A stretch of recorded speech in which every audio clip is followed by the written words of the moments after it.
নামাজে সেজদায় চোখ বন্ধ রাখলে কি হতে পারে, কি ঘটতে পারে, কি পরিণতি হতে পারে?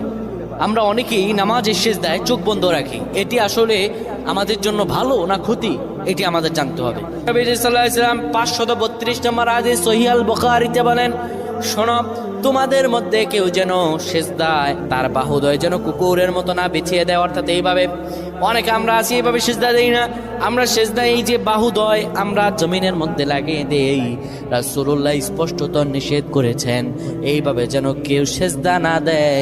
এইভাবে যদি সেজদা দেয় আল্লাহর দরবার তার নামাজ কবুল হবে না। শুধু তাই নয়, রাসূলুল্লাহ সাল্লাল্লাহু আলাইহি সাল্লাম সেজদার মধ্যে গিয়ে চক্ষু বন্ধ করা ঠিক নয়। যারা চক্ষু বন্ধ করবে হয়তো মনের ভিতরে কোনো ফাহশা থাকলে সেটা দেখা যেতে পারে, কিংবা চক্ষু যদি বন্ধ করে রাখে তার এখানে কি আছে, সেজদার মধ্যে গিয়ে কি দেখতে পায় না দেখতে পায়